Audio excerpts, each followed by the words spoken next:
पारस अस्पताल में जो भी सुरक्षा में लगे जो सिक्योरिटी एजेंसी है उसको तत्काल प्रभाव से डिसमिस कर देना चाहिए। पांच अपराधी जो है बंदूक लहराते हुए, पिस्टल लहराते हुए कैसे में क्राइम हुआ करता था 2005 से पहले तो जंगल राज था, इस तरह की नाराएं चल रहा है। लेकिन अब किस राज्य में हम लोग हैं? बड़ी बात है सर, जिस प्राइवेट रूम में उनको गोली से भून दिया गया, वहां तक जाने के लिए बहुत सारे प्रोसेस से गुजरना व्यवस्था या किसी भी अस्पताल में कोई पुलिस वाले तो वहाँ होते नहीं है। नमस्कार, आप देखना शुरू कर दिए हैं द संघर्ष भारत। देखिए इस समय हमारे साथ एलजेपी से प्रवक्ता डॉक्टर विवेक कुमार झा जी है। आइए जानने का प्रयास करते हैं कि पटना के पारस हॉस्पिटल जैसे संस्था में इस तरह का कारनामा देखने को मिलता है। स्वागत है सर।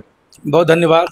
राजधानी पटना, जहां हजारों लाखों लोग यहाँ रहते हैं, बसते हैं, वहाँ के हालात अभी बद से बदतर हो चुके हैं। क्या कहेंगे इस विषय पे? जी, काफी दुखद है ये पूरे बिहार वासियों के लिए। इस तरीके की घटना बिल्कुल नहीं होनी चाहिए। ये कहीं ना कहीं सिस्टम का फेलियर है।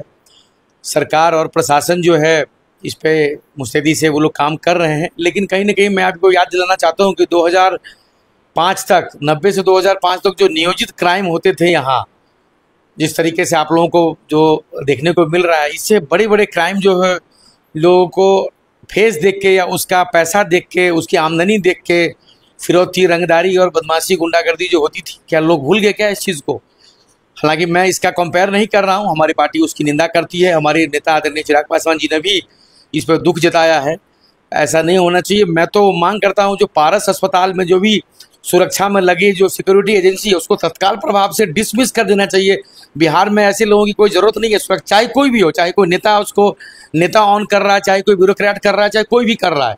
देखिए, अगर बिहार को डेवलपमेंट के रास्ते पे आगे बढ़ाना है, बिहार में कुछ उन्नति के रास्ते पे जब हम बात करते हैं, पंजाब, हरियाणा, महाराष्ट्र, गुजरात के कंपेयर करते हैं बिहार से, तो विकास के रास्ते पे करने के लिए ये सब ध्यान देना पड़ेगा। पारस जो इतना बड़ा अस्पताल है, क्यों सिस्टम के फेलियर है? हम लोग देखिए, लोग जो पॉलिटिशियन कुर्ता पजामे में जाते हैं या बंडी लगा के, या कोई भी नेता या कोई अपना सूट और टाई लगा के जाता है, उसकी भी सुरक्षा जांच होती है।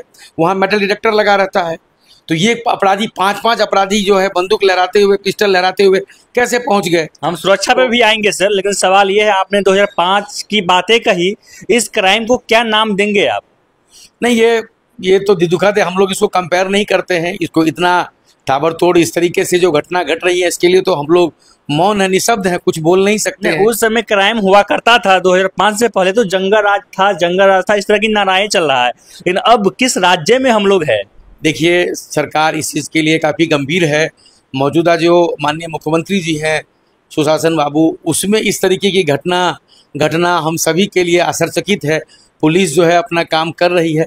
जहाँ सुरक्षा व्यवस्था की बात है तो उसको, जो सबसे पहले मैंने बताया कि जो सिक्योरिटी एजेंसी है उसको डिसमिस कर देना चाहिए, ब्लैक लिस्ट कर देना चाहिए। बहुत बड़ी बात है सर, जिस प्राइवेट रूम में उनको गोली से भून दिया गया, वहां तक जाने के लिए बहुत सारे प्रोसेस से गुजरना पड़ता है। हर एक लोगों का साइन लेना पड़ता है, साइन कलेक्शन करना पड़ता है।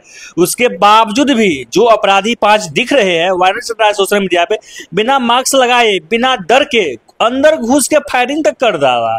देखिए, हालांकि जिसको मारा उन लोगों ने, वो भी एक बहुत बड़ा अपराधी था। फांसी की सजा मिली थी उसको, बाद में सजा मिला था ना सर। उम्र कैद में वो वहाँ उम्र कैद में था, लेकिन वो पेरोल पर अपना इलाज करवा रहा था। वो बात तो है, लेकिन क्या है कि वहाँ कोई पुलिस व्यवस्था या किसी भी अस्पताल में कोई पुलिस वाले तो वहाँ होते नहीं है। लेकिन वहाँ जो भी सिक्योरिटी एजेंसी है, सिक्योरिटी गार्ड, तो मैंने कहा ना पहले भी आपको कि वहाँ उसको तत्काल प्रभाव से जो है बिहार में ब्लैकलिस्ट करने की जरूरत है। कैसे घुस गया, कैसे कोई घुस गया? 5 लोग जो है लहराते हुए कैसे घुस गए? प्राइवेट रूम में घुस गया, प्राइवेट रूम में घुस गए। तो अच्छा, दूसरी बात ये है कि जो पारस अस्पताल है काफ़ी बड़ा अस्पताल है। हिंदुस्तान में कई राज्यों में जो पारस अस्पताल चल रहे हैं, तो कहीं ना कहीं अस्पताल अपनी जिम्मेदारी से भाग नहीं सकता, उसकी भी जिम्मेदारी है। वो एक बार कारण बताओ नोटिस जारी करना उनको देना चाहिए कि भाई सरकार की तरफ से कि आखिर क्यों, क्या उनको तत्काल प्रभाव से ब्लैकलिस्ट नहीं करना चाहिए, उनका लाइसेंस नहीं वापस ले लेना चाहिए अस्पताल का एक जो, तो वो उनसे जवाब जरूर लेना चाहिए। ये दुखद है। ये इस तरीके की व्यवस्था जो है ये बिल्कुल होना नहीं चाहिए। हम सभी इसकी निंदा करते हैं। सर, पारस अस्पताल में गोली चलता रहा, करीब 2.5 मिनट के बाद तक भी दरवाजा लॉक नहीं हुआ, जबकि मेन दरवाजा लॉक हो जाना चाहिए। गोली चलने के बाद तो आवाज गूंजने लगती है, लोग यहाँ इधर उधर भागने लगते हैं। तो फिर फुटेज में देखा कि बगल वाले जो रूम है उसमें से कुछ लोग, कुछ महिलाएं बाहर निकली, जो आवाज आई गोली की, लेकिन ये लोग भाग निकले। तो भाई किसी को भी डर लग जाता है। कि कौन है, कोई अपराधी है कहीं पीछे से जो है, जब वो किसी को मार रहा है, अगर 2 गोली मार रहा है तो 1 गोली और किसी को चला सकता है। तो इस पे कहीं ना कहीं अंकुश लगाने की जरूरत है। सिस्टम का फेलियर तो है ही। तो बड़ी बात है कि अब तक अपराधी पकड़ में नहीं आया। नहीं, नाम आज के मैं न्यूज़पेपर में अभी देख रहा था कि कुछ लोगों का, 2 लोगों का आइडेंटिफाई हो चुका है, जो 3 लोग हैं उनका नाम बाकी है, और धीरे धीरे कहीं ना कहीं इन सबकी तार जुड़ी होती है। सिर्फ पारस अस्पताल के ये हालात नहीं है सर, बिहार में कई ऐसे सेक्टर है, कई ऐसे लोकेशन है जहाँ पे दिन दहाड़े फायरिंग होता है। मैनपुरा की बात करें या मेरिन ड्राइव की बात करें या फिर अलग अलग जगह की बात करें। देखिए, जो उत्तर प्रदेश का जो मॉडल है, माननीय मुख्यमंत्री योगी जी का, जो उन्होंने पुलिस व्यवस्था को जो उन्होंने देखते ही जो है गोली मारने का आदेश अपराधियों के लिए उनको दिया हुआ है, बिहार में भी ऐसा ही करने की जरूरत है। अब देखिए कि ये 5 लोग हैं, उनको सबसे पहले जो आइडेंटिफाई करके उसको कुर्की जब्ती करनी चाहिए। उनके वहाँ जब घर, उसका जो उनकी प्रॉपर्टी जब डेमोलिश होगी, जो आर्थिक मार जो वो झेलेगा, तब उसको समझ में आएगा। 20 साल 22 साल के नौजवान है, तो उनको तो इतनी समझ भी नहीं है। किसी ने सुपारी किलिंग, किसी ने पैसा दिया, उसने जाके वो गया वहाँ मार के आ गया। तो सबसे पहले तो डेमोलिश करने की जरूरत है, वहाँ जेसीबी चलाए सरकार, हम लोग यही मांग करेंगे। दूसरी बात क्या है कि पुलिस को पूरी छूट देने की जरूरत है। पुलिस को इस तरीके के अपराधी की कोई जगह नहीं है। देखते ही गोली मारने के आदेश जो है सरकार को दे देना चाहिए, डीजीपी साहब को दे देना चाहिए। डीजीपी साहब नीचे जो है उसको उस तरीके से मैनेज करें।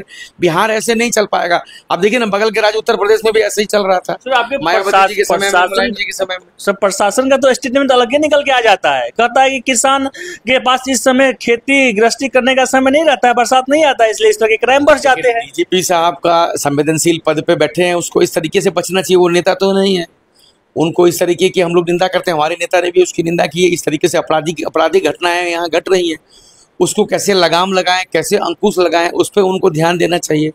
उस तरीके से जो उन्होंने कहा कि उनको इस सब चीज़ों से थोड़ा सा बचना चाहिए।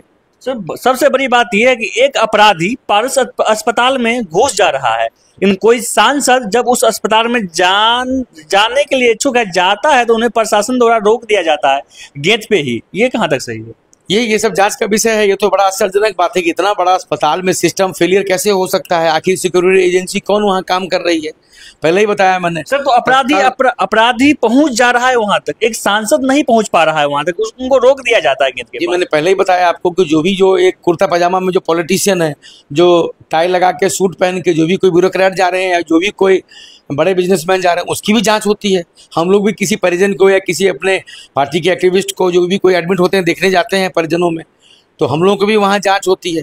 तो जांच तो होनी ही चाहिए, उसको तो जांच एजेंसी को तो मदद करनी ही चाहिए। लेकिन ये कैसे घुस गया, वो जांच का विषय है। तो ये सब पुलिस अपना जांच कर रही है। जो भी इसमें दोषी पाएंगे, सरकार किसी को बचा नहीं रही है। सरकार पहले तो होता था कि भाई किसी नेता का कोई जानने वाला है, कोई रिलेटिव है या उसका संरक्षण प्राप्त है। इस सरकार में इतना आप समझ लीजिए कि वो अपराधी बचने वाला नहीं है। आज न कल वो 5 अपराधी आएंगे और उसके फांसी की सजा जो है सरकार को तुरंत देनी चाहिए, ताकि पुनरावृत्ति नहीं हो। और उन 5 के घर को कुर्की जब्ती होनी चाहिए, ताकि जो आर्थिक मार जो उसको जब वो झेलेगा उसका परिवार, तब उसको समझ में आएगा कि ऐसा नहीं करना चाहिए था। वर्तमान समय में पारस अस्पताल में होना क्या चाहिए? वर्तमान समय में पारस अस्पताल में जितनी भी सिक्योरिटी एजेंसी जो लगी हुई है, 1-2 लगी होंगी, एक ही भी हो सकती है, तत्काल प्रभाव से उसको डिसमिस कर देना चाहिए। बिहार में उसको 1 साल के लिए बैन कर देना चाहिए। दूसरी बात, उसको पारस अस्पताल के मैनेजमेंट से भी कारण बताओ नोटिस सरकार को लेना चाहिए। जो स्वास्थ्य मंत्रालय है उसको थोड़ा सा जागरूक होने की जरूरत है। उसको वहाँ पर उसको पूछना चाहिए कि आखिर क्या मजबूरियाँ थी, आखिर क्यों इस तरीके से सिस्टम फेलियर है। क्योंकि देखिए, इस तरीके से अंकुश लगाना काफ़ी ज़रूरी है, नहीं तो आए दिन जो है ऐसी घटनाएं घटती रहेंगी।